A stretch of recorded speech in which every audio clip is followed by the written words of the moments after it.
গ্ৰাম্য অৰ্থনীতি কেনেকৈ বিকাশ কৰা হ'ব।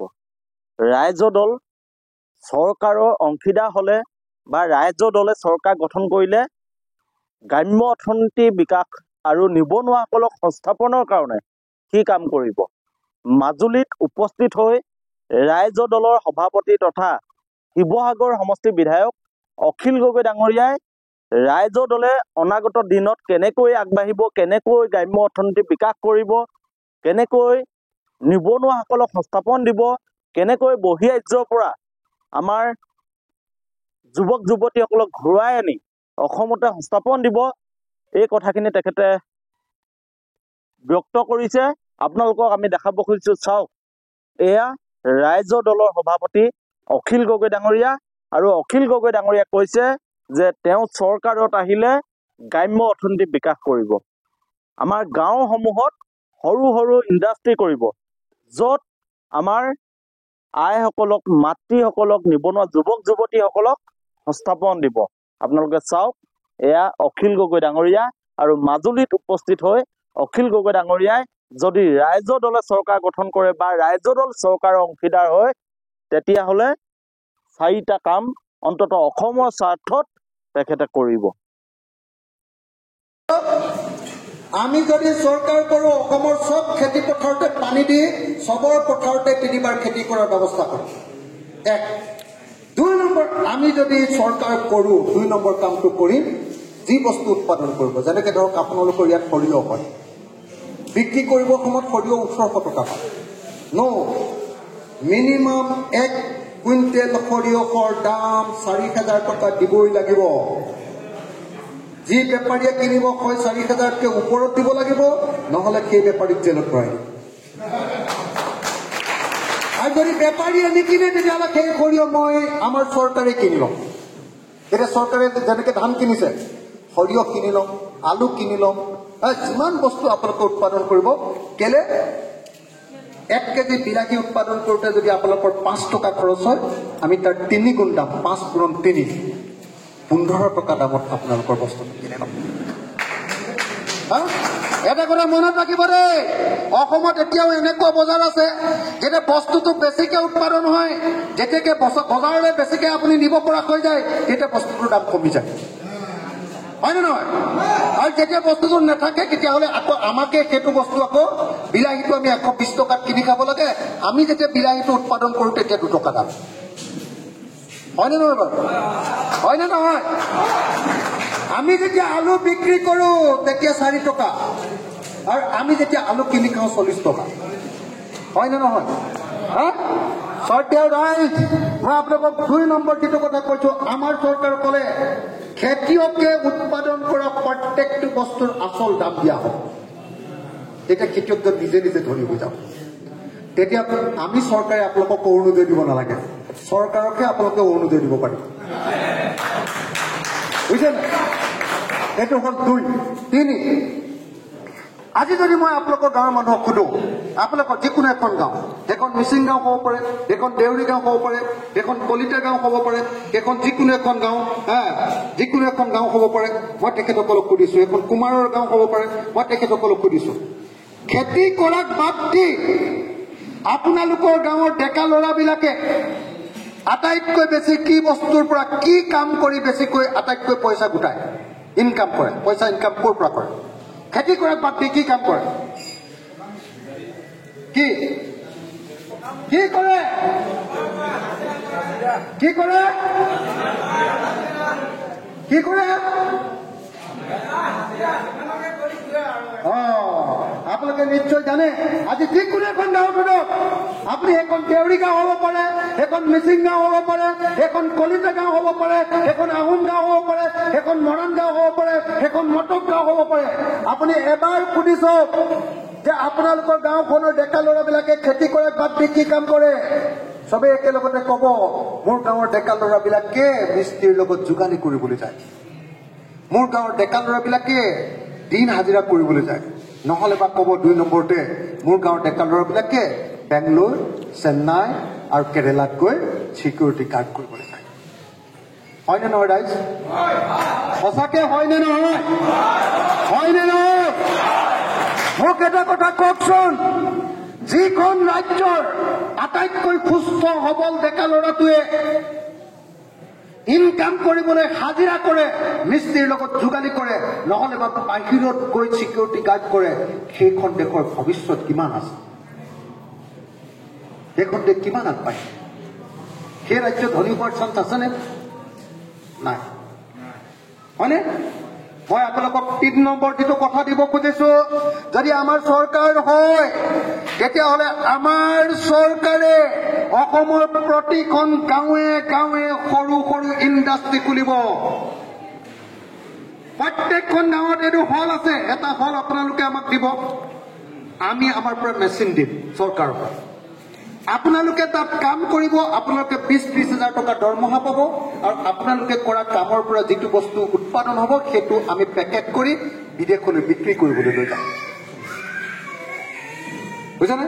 যেনেকে মই উদাহৰণ এটা দিছো, আপোনালোকৰ গাঁৱত বিলাহী খেতি বেছিকে হয়। বিলাহী খেতি কি কৰিম? প্ৰথমতে গুদামত ভৰাই থওঁ।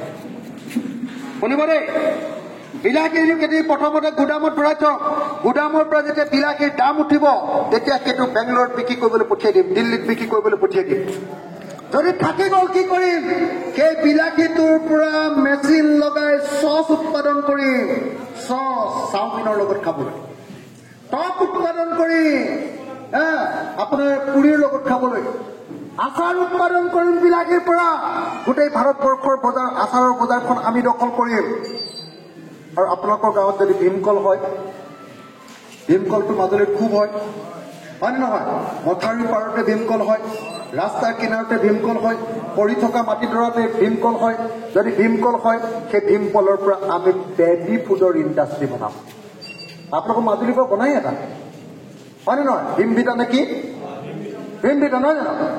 সেয়ে ভীমকলৰ পৰা যদি গাঁৱে গাঁৱে ভীমবিতা বা ভীম শক্তি বা এনেকুৱা ধৰণৰ, যেনেকৈ আজিকালি আমাৰ ল'ৰা ছোৱালীবিলাকক চেৰেলেক খুৱাই, আমাৰ ল'ৰা ছোৱালীবিলাকক হৰলিক্স খুৱাই, আমি ভীমকলৰ পৰা হৰলিক্সটো বনাই কি কয় আপোনাৰ চেৰেলেকটো বনাই একদম যিটো গোমধানৰ পৰা সেই গোমধানটো কি কৰে, খেতি কৰোঁতে সাৰ দিয়ে।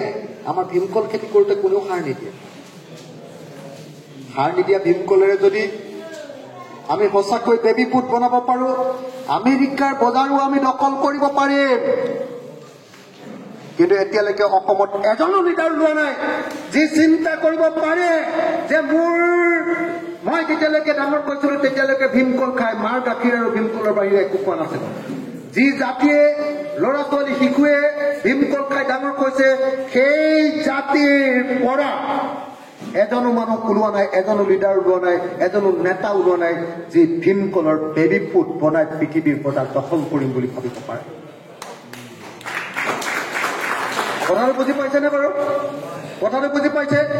সেইকাৰণে মই কৈছো, যিদিনা গাঁৱে গাঁৱে ইণ্ডাষ্ট্ৰী কৰিম, এটা ইণ্ডাষ্ট্ৰীতে যেতিয়া সৰু ইণ্ডাষ্ট্ৰীটো 50 জনী মানুহে কাম কৰিব পাৰিব, কোনো মায়ে গৈ হাজিৰা কৰিব নালাগে ক'তো, কোনো ল'ৰাই গৈ ক'তো বেংগলোৰত গৈ কোনেও গৈ মাৰ খাবগৈ নালাগে, চিকিউৰিটি গাৰ্ড কৰিব নালাগে। ইয়াতে কাম কৰি এমাহত 30,000, 40,000, 50,000 টকাৰ পইচা দৰমহা পাব, আৰু আমি প্ৰত্যেকজন মানুহ আত্মনিৰ্ভৰশীল হ'ব পাৰিম। নিবনুৱা সমস্যা আমাৰ সমাধান হ'ব। এইটো 3 নম্বৰ কাম কৰিম। আৰু 4 নম্বৰ কি কাম কৰিম জানেনে? 4 নম্বৰ কামটো কৰিম, আমি বজাৰখন অসমৰ মানুহৰ হাতলৈ। আমাৰ অসমীয়া মানুহৰ বহুত বেয়া স্বভাৱ এটা আছে, আমি অকল নিজৰ ঘৰত খাবলৈহে বস্তু উৎপাদন কৰোঁ, বিক্ৰী কৰিবলৈ উৎপাদন নকৰোঁ। পইচা আহে বজাৰৰ পৰা, আমি বজাৰতো অকল পইচা দিওঁগৈহে, আমি বিক্ৰী নকৰোঁ। বজাৰত যদি বস্তু বিক্ৰী কৰিবলৈ নাযায়, সেই জাতি কেতিয়াও ধনী হ'ব নোৱাৰে। বেপাৰ যদি আমাৰ হাতলৈ নানো, কেতিয়াও ধনী হ'ব নোৱাৰে। কিন্তু আজিকালি কি হ'ল? আজিকালি সব বজাৰ মানুহে অনলাইনত কৰে। অনলাইনত মোৰ এই চোলাটো কিনি আনিছো অনলাইনত, আমাজন। মোৰ এই পেণ্টটো কিনি আনিছো ফ্লিপকাৰ্ট। আমাজন আমেৰিকাৰ আটাইতকৈ ধনী মানুহটোৰ কোম্পানী, ফ্লিপকাৰ্ট চীনৰ আটাইতকৈ ধনী মানুহটোৰ কোম্পানী। আমাৰ প্ৰত্যেকটো পইচা অনলাইনৰ জৰিয়তে আমেৰিকাতকৈ জমা হৈছে, আৰু আমি কেৱল গ্ৰাহকত পৰিণত হৈছো। আমাৰ গড়মূৰত থকা দোকানখনৰ বিক্ৰীও আগতকৈ কমি গ'ল, যোৰহাটত থকা দোকানখনৰ বিক্ৰীও কমি গ'ল, আনকি ফাঁচী বজাৰৰ বিক্ৰীও এতিয়া কমি গ'ল। আমাৰ বজাৰ পৃথিৱীৰ আটাইতকৈ ধনী মানুহবিলাকে কাঢ়ি লৈ গৈছে। আমাৰ দ্বিতীয় বজাৰখন এতিয়া কোনে কাঢ়ি লৈ গ'ল? আমাৰ দ্বিতীয় বজাৰখন কাঢ়ি লৈ গ'ল শ্বপিং মলবিলাকে। শ্বপিং মল, এতিয়া শ্বপিং মলৰ বাহিৰে কোনো টাউনৰ মানুহে এতিয়া সৰু দোকানৰ পৰা বস্তু নিকিনে। সৰু দোকানীবিলাকে এতিয়া অকল মাখি মাৰি থাকে দোকানত বহি বহি, বস্তু বিক্ৰী নহয়। দিনটোত 200 টকা, 300 টকা, 500 টকা বিক্ৰী হয়। আগতে যিজন মানুহৰ বস্তু বিক্ৰী হৈছিলে 4,000 টকা, সেইজনৰ এতিয়া 400 টকাও বিক্ৰী নহয়। শ্বপিং মল আৰু অনলাইনৰ পৰা মানুহে বস্তু কিনে। তাৰ ফলস্বৰূপে আমাৰ বেপাৰীবিলাকৰ অৱস্থা নাই। আৰু 3 নম্বৰ বেপাৰটো কোনে লৈ গ'ল? মাৰোৱাৰী বনিয়াবিলাকে। চব হলচেলৰ বিজনেছ চব মাৰোৱাৰী বনিয়াৰ হাতত। চব যিমান আপুনি কয় চববিলাক। এদিন এনেকুৱা দিন আনিব লাগিব চৰকাৰৰ জৰিয়তে, যি চৰকাৰে অসমৰ খিলঞ্জীয়া মানুহ, অসমৰ থলুৱা মানুহ, অসমত বসবাস কৰা অসমীয়া মানুহৰ হাতৰে গোটেই বজাৰ কাঢ়ি আনিব পাৰিব। আৰু মই আপোনালোকক কথা দিছো, আমি সেই বজাৰ এদিন কাঢ়ি আনিম। মই আৰু বেছি দীঘলীয়া নকৰো। আকৌ কৈছো, যদি চৰকাৰ ৰাইজৰ দল বা ৰাইজৰ দলৰ সহযোগত হয়, তেতিয়াহ'লে এই চৰকাৰে 4টা কাম কৰিব। সকলো পথাৰতে পানী যোগানৰ ব্যৱস্থা কৰি পথাৰত বছৰত 3বাৰ খেতি কৰা কৰিব।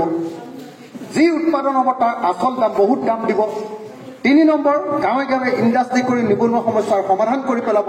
আৰু 4, অসমৰ প্ৰত্যেকজন মানুহক বেপাৰ কৰিবলৈ শিকাব, ব্যৱসায়। অকল খালি ঘৰৰ ওচৰতে গোবৰ চপৰা দলি মাৰি দিলে, তাতে লাও পুলি এটা হ'ল, সেইটোৱে বিৰাট খেতি আৰু এইটো নহয়। ব্যৱসায়িক ভিত্তিক খেতি কৰিবলৈ শিকাম আৰু ব্যৱসায় নিজৰ হাতলৈ আনিবলৈ শিকাম। মই এই কামকেইটা প্ৰত্যেকখন চৰকাৰৰ আটাইতকৈ জৰুৰী কাম বুলি ভাবো। কিন্তু বিজেপি চৰকাৰে কি কৰিছে? বিজেপি চৰকাৰে কৈছে যে কোনেও কাম কৰিব নালাগে, আমি 5 কেজি চাউল দিম, তোমালোকে ঘৰতে বহি বহি এলেহুৱা কৰি খাই থাকা।